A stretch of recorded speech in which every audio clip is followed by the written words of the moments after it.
In the years after the First World War, Germany's military leaders faced a problem that was both practical and political. The Treaty of Versailles restricted the size of the army, limited heavy weapons, and attempted to prevent the return of a force capable of continental conquest. Yet the same restrictions pushed German officers to think differently about how wars might be fought in the future. If Germany could not rely on mass alone, it would need to rely on speed, coordination, and the careful use of the tools that modern industry had made available. The idea, later labeled Blitzkrieg, did not arrive as a single invention on a single day. It emerged from a set of interwar experiments, debates, and institutional habits that rewarded initiative and punished stagnation.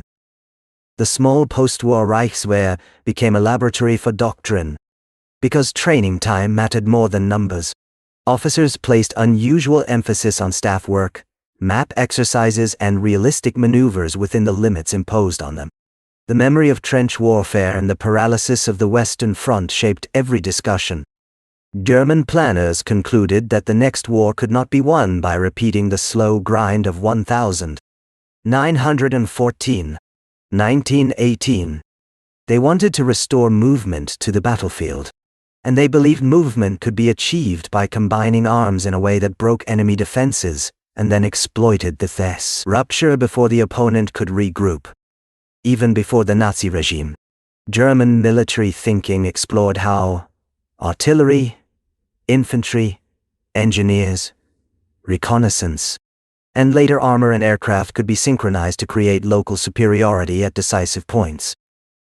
One of the central figures in this intellectual environment was Hans von Seeckt, the head of the Reichswehr in the early 1920s. Under his influence, the army developed a culture of Auftragstaktik, mission-oriented command, in which subordinate leaders were expected to understand the commander's intent and act independently when conditions changed. The goal was not chaos, but flexibility. In a fast-moving fight, waiting for orders could mean losing the opportunity that a breakthrough created. This command philosophy would later become one of the enabling conditions for rapid operations, because it allowed German units to adapt on the move, bypass resistance, and keep pressure on a retreating enemy. At the same time, Germany paid close attention to technology. Tanks had appeared during the First World War, but their early use was often piecemeal and mechanically unreliable. During the 1920s and early 1930s, German officers studied foreign experiments and, in some cases, cooperated secretly with the Soviet Union to train and test armored ideas away from Allied scrutiny. Armor was not seen as a replacement for infantry, but as a means to concentrate force. The key argument was that tanks should not be scattered in small packets across the front. They should be grouped in formations strong enough to punch through, then drive deep to disrupt headquarters, supply lines, and the movement of reserves.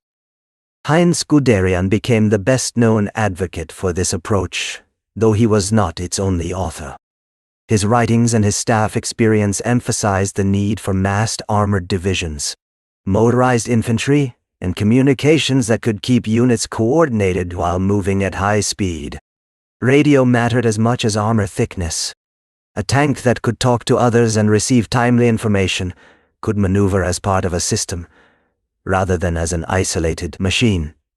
The German army invested heavily in radios, and this choice, combined with training and doctrine, produced a practical advantage in tempo.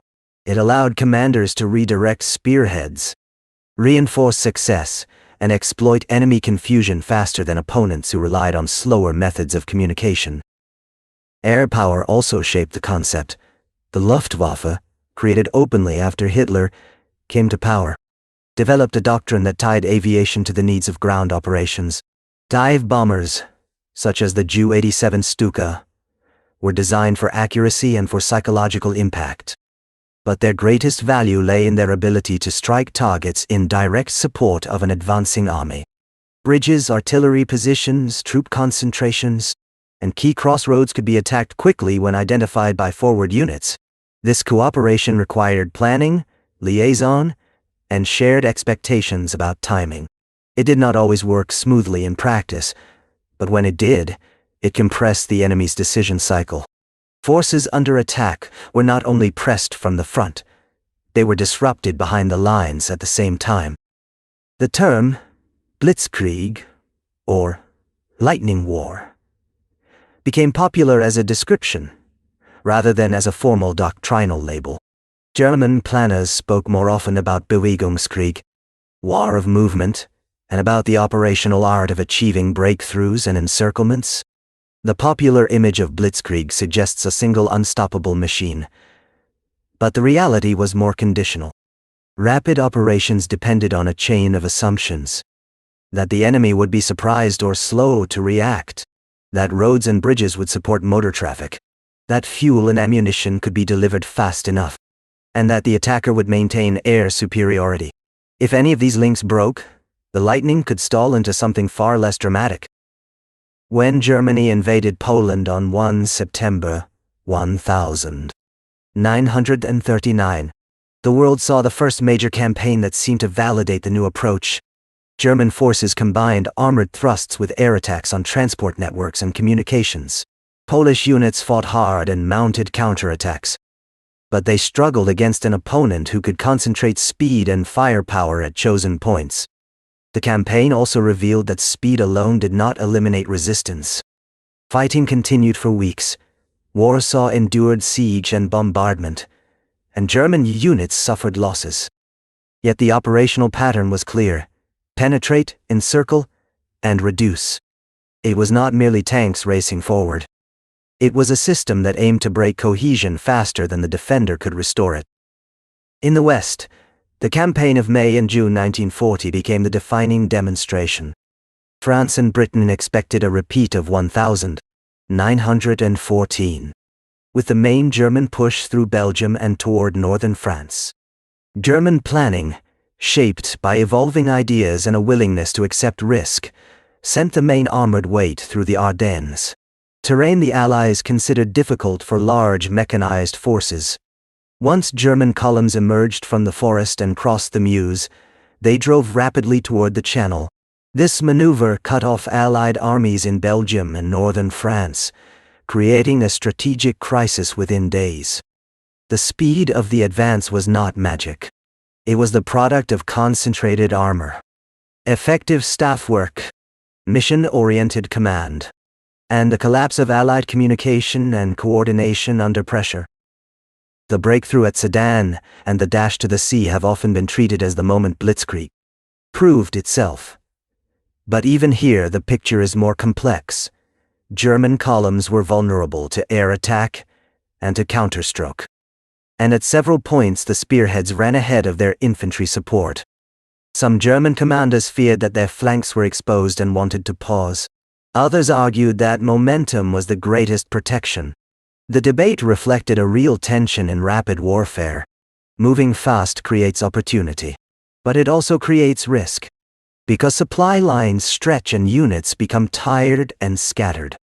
Germany's success depended on Allied hesitation, the disruption of French command structures, and a series of German decisions that favored continued advance over consolidation. The human dimension of the method mattered as much as machines.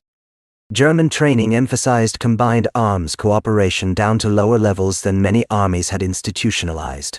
Panzer units expected artillery, engineers, and infantry to keep up and to solve problems quickly. Engineers cleared obstacles and built crossings.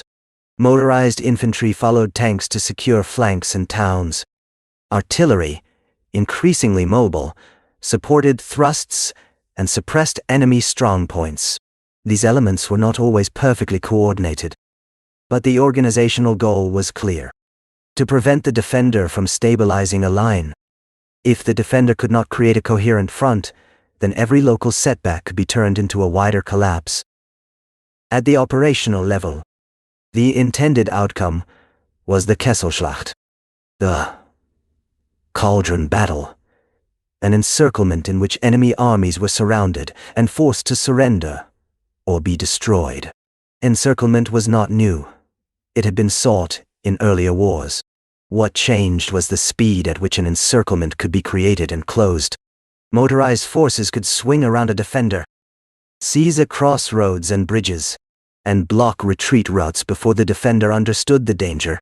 Once surrounded, an army faced shortages of food, ammunition, and medical supplies, while morale eroded under constant attack. The system thus aimed to transform battlefield success into political results by producing mass surrenders and the rapid collapse of organized resistance.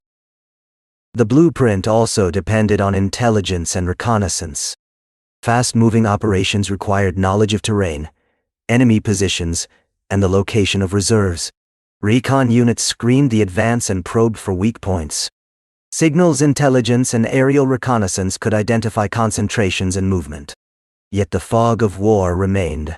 Commanders often acted on incomplete information and relied on initiative to exploit what they did know. This uncertainty made mission-oriented command even more important, because units could not always wait for perfect clarity. The method rewarded those who kept moving, and punished those who froze. But it also exposed the attacker to sudden surprises when assumptions proved wrong. Logistics was the silent constraint. A mechanized army consumes fuel at a rate that horses and foot infantry do not. Ammunition must follow the guns, and spare parts must follow the vehicles. Early German campaigns benefited from short distances, relatively dense road networks, and the ability to live partly off captured supplies. The German economy, however, was not built for indefinite high-speed mechanized war across vast spaces. Even in 1940, traffic jams, broken vehicles, and fuel shortages appeared behind the spearheads. The more impressive the advance looked on a map, the more strain it placed on the supply system that made movement possible. This strain became critical in the invasion of the Soviet Union in June 1941. Operation Barbarossa began with enormous encirclements and rapid territorial gains. German forces again used concentrated armor and air power to rupture the front and capture hundreds of thousands prisoners. Yet the scale of the Soviet Union changed the calculus. Distances were far greater, roads were poorer, rail gauges differed, and the defender had more depth in manpower and industry. The Soviet command, though battered, could retreat and raise new armies. German units advanced faster than their supplies. And as summer turned to autumn, and then to winter, the logistical foundations of rapid war began to crack. The harsh winter of 1941-42 exposed the limits of the system.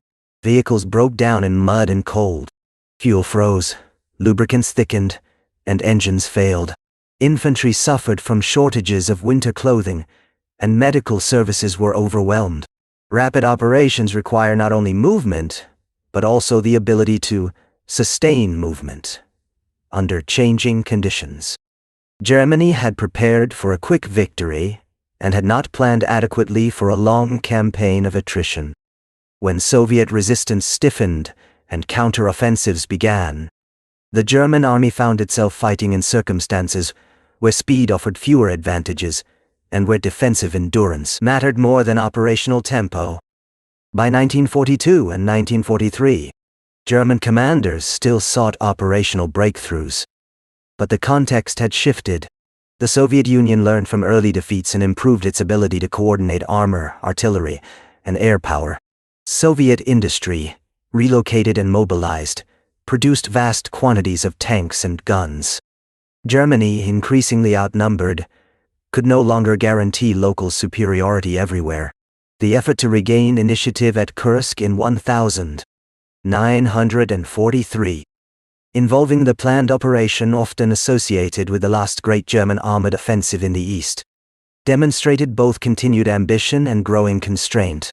Soviet defenses were deep, mined and supported by reserves. German units could not achieve the quick rupture and exploitation that the blueprint required, and the battle turned into the kind of attritional struggle the method was meant to avoid. The myth of Blitzkrieg persisted partly because early victories were so dramatic. Yet those victories were not solely the product of technology. Many opponents had tanks and aircraft, sometimes in larger numbers. What differed was concentration, coordination, training, and the willingness to accept operational risk. Germany's system emphasized combined arms at speed, but it also depended on opponents making mistakes, on political surprise, and on the ability to achieve decisive results before material disadvantages became dominant. Once the war became global, once production and manpower became the main determinants, Germany's early advantages in doctrine and tempo could not compensate for the industrial weight of its enemies. Another element that shaped the blueprint was the relationship between the armed forces and the regime's political goals. Rapid campaigns served Hitler's preference for bold moves and quick successes. They also fit the economic logic of avoiding prolonged war while Germany's resources were still relatively limited. However, strategic decisions made by the Nazi leadership often undermined operational logic. Objectives shifted, resources were diverted, and ideological priorities distorted planning. Even a well-executed operational method cannot solve strategic contradictions. Blitzkrieg, understood as a way of fighting, could win campaigns, but it could not by itself ensure a sustainable peace, especially when the regime pursued conquest and annihilation on a scale that guaranteed long-term resistance. It is also important to separate the operational concept from the moral reality of the war it served. Rapid operations did not make violence less destructive. In many cases, they intensified it by collapsing front lines and exposing civilians to occupation, reprisals, and mass displacement. German campaigns were accompanied by policies of repression and exploitation that were not accidental side effects, but connected to the regime's aims. The speed of military victory often meant the speed of political takeover, and with it the rapid implementation of occupation policies that inflicted suffering across Europe. Understanding how the method worked does not require admiring what it enabled. From a technical perspective, the blueprint can be summarized as a chain of actions designed to break the defender's coherence. Identify a weak point, or create one through concentrated fire. Breach with combined arms, using armor and infantry supported by artillery and aircraft. Push rapidly into the rear, seizing nodes of command and supply. Prevent the defender from forming a new line by constant pressure and by exploiting gaps. Close the encirclement and reduce trapped forces. Throughout, maintain communication and initiative so that local success becomes operational collapse. The difficulty lies in executing these steps under real conditions, where weather, terrain, friction, and enemy adaptation constantly interfere. In practice, the German army of 1939-41 achieved a level of operational tempo that many contemporaries found shocking. It did so because it had spent years thinking about movement, training to coordinate arms, and building organizations that could act quickly. Its panzer divisions were not simply collections of tanks. They were combined arms teams with reconnaissance, infantry, artillery, engineers, and logistics. Its air force was oriented toward supporting the land battle. Its command culture accepted decentralized initiative. These characteristics did not guarantee success forever, but they created a capacity for rapid decision and rapid action that opponents often struggled to match in the early years. The same features also generated vulnerability. A fast-moving spearhead can be cut off if its flanks are not secured. A supply system can collapse if roads clog or if fuel runs out. Air support can be blunted by weather or by enemy fighters. A defender who refuses panic, who trades space for time, and who keeps reserves ready can absorb the initial shock and then counterattack. Over time, many of Germany's enemies learned these lessons. They improved their own combined arms doctrine, strengthened communications, and increased production. The battlefield advantage that once looked revolutionary became merely one factor among many.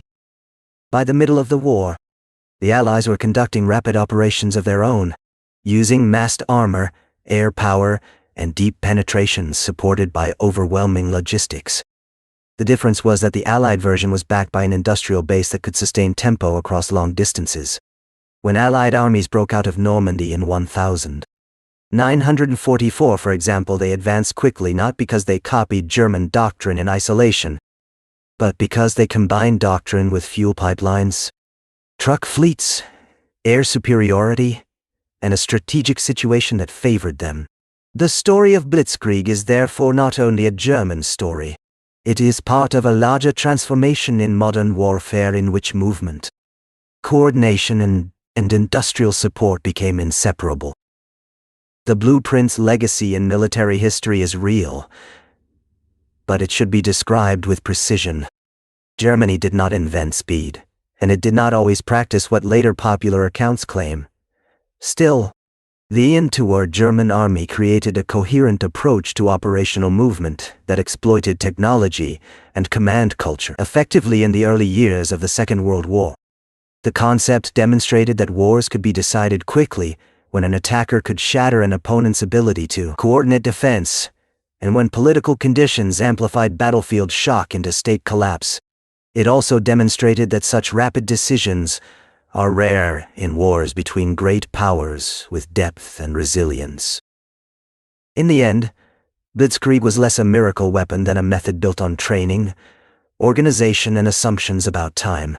It succeeded when it compressed the defender's choices to the point of paralysis, and when it turned tactical breakthroughs into operational encirclements before reserves could intervene.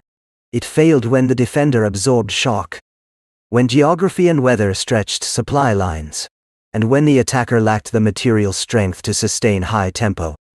As a blueprint, it explains how Germany won astonishing early victories. As a complete theory of war, it was insufficient, because it could not overcome the strategic and moral realities of a conflict driven by vast resources, global coalitions, and an ideology that ensured relentless resistance. French doctrine in 1940 helps explain why the German method appeared so decisive. French forces possessed modern tanks and capable soldiers, but their armored vehicles were often distributed among infantry divisions for local support, rather than concentrated for operational decision.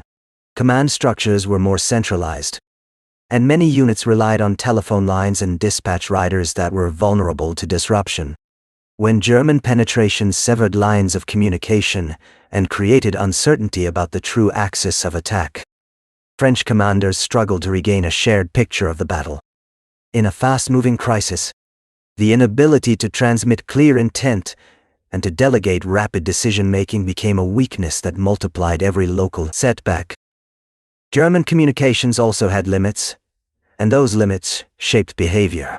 Radios improved coordination, but they could be jammed, they could fail, and they could be overloaded by too many messages. Commanders learned to keep communications brief and to rely on standard procedures so that units could act without constant instruction. This preference reinforced a culture in which speed was protected by simplicity. The method did not depend on perfect information. It depended on maintaining momentum while keeping enough clarity to avoid collision and confusion.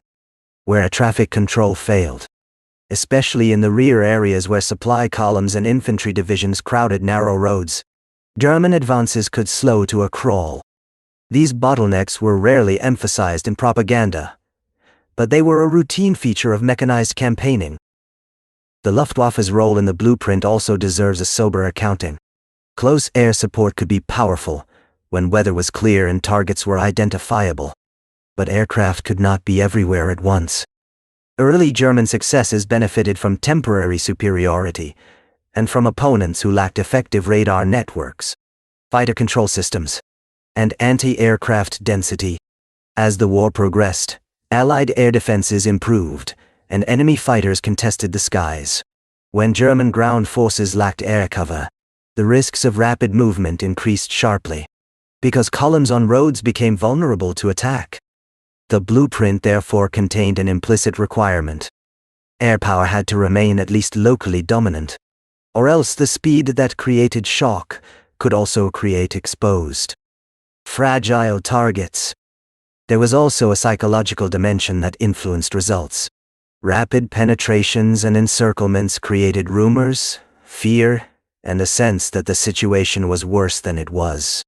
Headquarters receiving fragmentary reports could overestimate the size of a breakthrough and underestimate their ability to contain it. Refugee flows and disrupted traffic added to the impression of collapse. German doctrine did not rely on panic as a formal weapon, but it exploited the fact that cohesion is partly mental.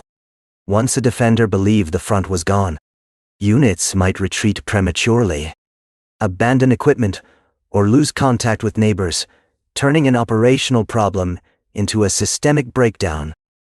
These factors help clarify what revolutionized modern warfare and what did not. The German approach accelerated processes that were already underway. Mechanization, combined arms integration, and faster command cycles. It demonstrated how these elements could be fused into a practical campaign method under certain conditions. It did not eliminate the need for mass, industry, and endurance. By 1944 and 1945, Germany still understood how to conduct rapid operations in theory, but it lacked fuel, air superiority, and replacements. The blueprint remained recognizable. Yet, the materials that made it function had been consumed by a war that it could not end quickly.